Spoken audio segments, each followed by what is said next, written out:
नमस्ते। इंडिया के physiographic division में हमने उत्तरी भारत के विशाल मैदान का प्रादेशिक आधार पर विभाजन देखा। हमने इसके अंतर्गत ये देखा कि उत्तरी भारत का जो विशाल मैदान है, इसमें उच्चावच संबंधी भिन्नताएं दिखाई देती है। इस आधार पर इस उत्तरी विशाल मैदान को प्रादेशिक रूप में 4 भागों में विभक्त किया जाता है। सबसे पहला इसमें आता है राजस्थान का मैदान, सेकंड पंजाब हरियाणा का मैदान, थर्ड गंगा का मैदान और फोर्थ ब्रह्मपुत्र का मैदान। इनमें से हमने अभी तक राजस्थान का मैदान और पंजाब हरियाणा के मैदान का अध्ययन कर लिया है। आज हम देखेंगे गंगा के मैदान के बारे में। गंगा का मैदान भारत में उत्तर प्रदेश, बिहार और पश्चिम बंगाल राज्यों में विस्तृत है।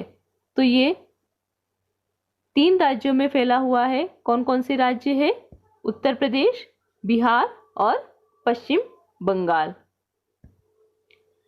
गंगा के मैदान का जो डेल्टाई भाग है वह पश्चिम बंगाल और बांग्लादेश में विस्तृत है और गंगा का डेल्टा विश्व में सबसे बड़ा डेल्टा है, जिसे सुंदरबन का डेल्टा भी कहा जाता है। इस मैदान का निर्माण किया है हिमालय से निकलने वाली नदी गंगा और इसकी सहायक नदियों ने। तो इसकी सहायक नदियां कौन कौन सी है जिन्होंने इस मैदान का निर्माण किया है? वो है यमुना नदी, गोमती नदी, गागरा नदी, गंडक नदी और कोसी नदी। तो गंगा और इसकी सहायक नदियों ने निक्षेपण की क्रिया द्वारा इस मैदान का निर्माण किया है।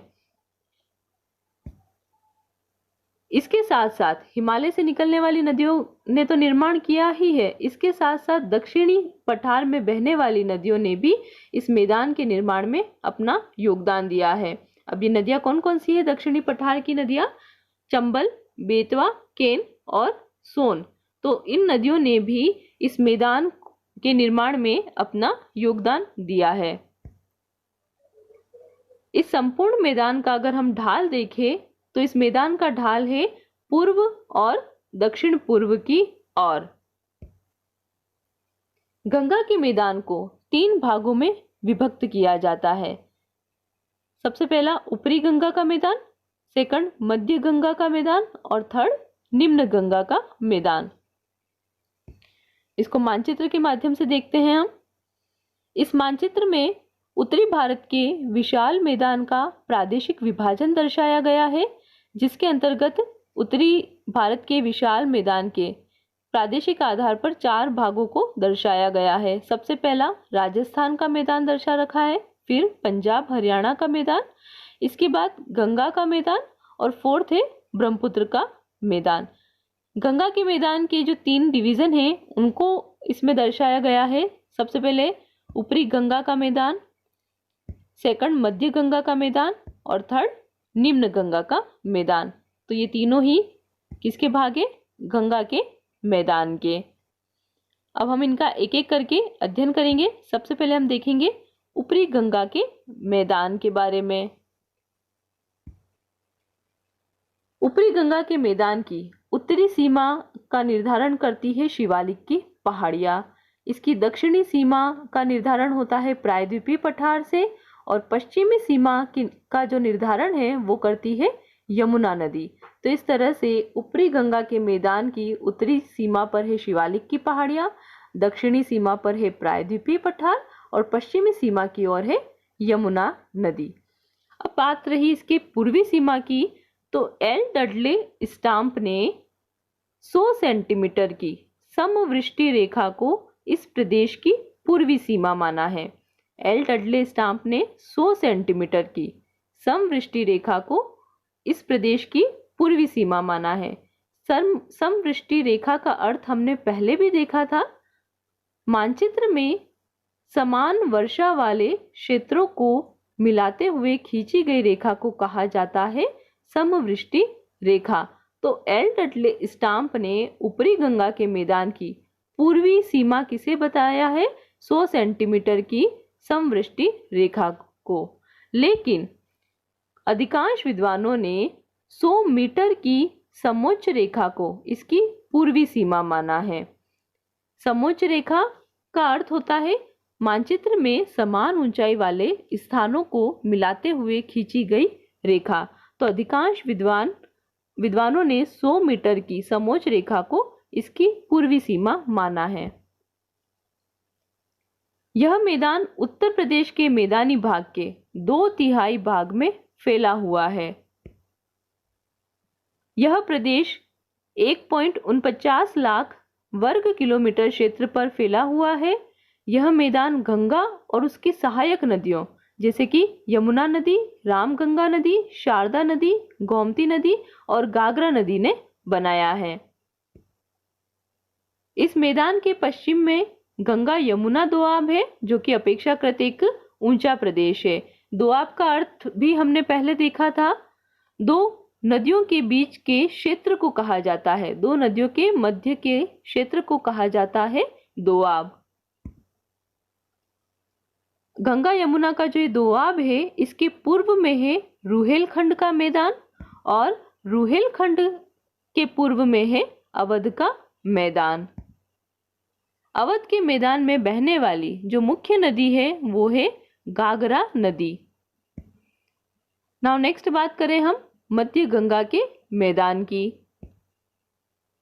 मध्य गंगा का मैदान उत्तर प्रदेश के पूर्वी भाग और बिहार में लगभग 1.45 लाख वर्ग किलोमीटर क्षेत्र पर फैला हुआ है।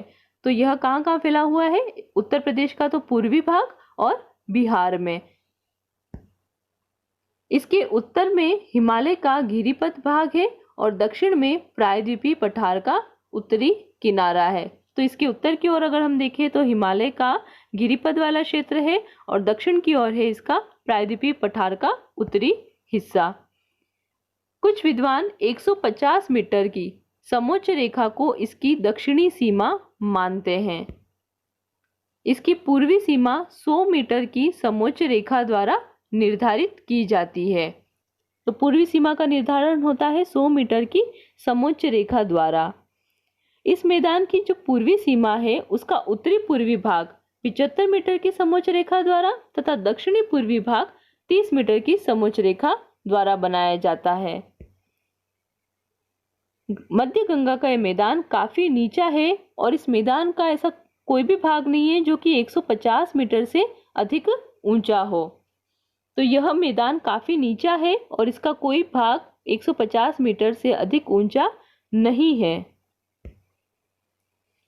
इस मैदान में गागरा नदी, गंडक नदी तथा कोसी नदी, गंगा की जो ये तीनों सहायक नदियां हैं, ये इस मैदान में बहती है।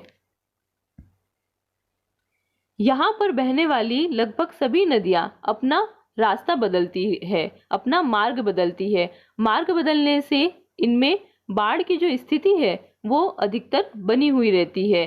तो यहाँ पर बहने वाली लगभग सभी नदियां अपना मार्ग बदलती है, जिस कारण से यहाँ पर बाढ़ का खतरा बना हुआ रहता है। मार्ग बदलने की दृष्टि से अगर हम देखें तो कोसी नदी इसमें इस दृष्टि से कुख्यात नदी है क्योंकि यह अपना मार्ग बदलती रहती है। कोसी में अचानक जल स्तर बढ़ जाता है जिससे कि भयंकर बाढ़ें आती है। इसलिए कोसी नदी को बिहार का शोक या सोरो ऑफ बिहार कहते हैं। दक्षिणी प्रायद्वीप से भी कई नदियां आकर के इस मैदान में, इस क्षेत्र में बहती है। इसमें सोन नदी सबसे अधिक प्रसिद्ध नदी है जो कि दक्षिणी प्रायद्वीप की नदी है। नेक्स्ट है निम्न गंगा का मैदान। इस प्रदेश में दार्जिलिंग के उत्तरी पर्वतीय क्षेत्र तथा पश्चिम में स्थित पुरुलिया जिले के अलावा संपूर्ण पश्चिमी बंगाल सम्मिलित है। तो निम्न गंगा का मैदान अगर इसकी बात करें हम तो ये कहाँ फैला हुआ है? पश्चिमी बंगाल में, जिसमें कि दार्जिलिंग का जो उत्तरी पर्वतीय क्षेत्र है उसको छोड़ करके और पश्चिम में स्थित पुरुलिया जिले को छोड़ करके इसमें संपूर्ण पश्चिम बंगाल आता है। इस प्रकार यह मैदान हिमालय की तलहटी से गंगा के डेल्टा तक फैला हुआ है। इसका कुल क्षेत्रफल है 81,000 वर्ग किलोमीटर। इस मैदान का उत्तरी भाग तीस्ता, जलढाका तथा टोरसा नदियों द्वारा लाए गए अवसाद के निक्षेपण से बना हुआ है। तो ये जो निम्न गंगा का मैदान है, इसका उत्तरी भाग बना हुआ है तीस्ता, जलढाका और टोरसा नदियों द्वारा लाए गए मलबे के निक्षेपण से। जलपाईगुड़ी तथा दार्जिलिंग जिले का पर्वतपदीय एवं तराई का क्षेत्र कहलाता है दुआर। राजमहल की पहाड़ियों तथा बांग्लादेश की सीमा के बीच निम्न गंगा का यह मैदान बहुत ज्यादा संकरा हो जाता है और इसकी चौड़ाई केवल 16 किलोमीटर तक ही रह जाती है। धन्यवाद।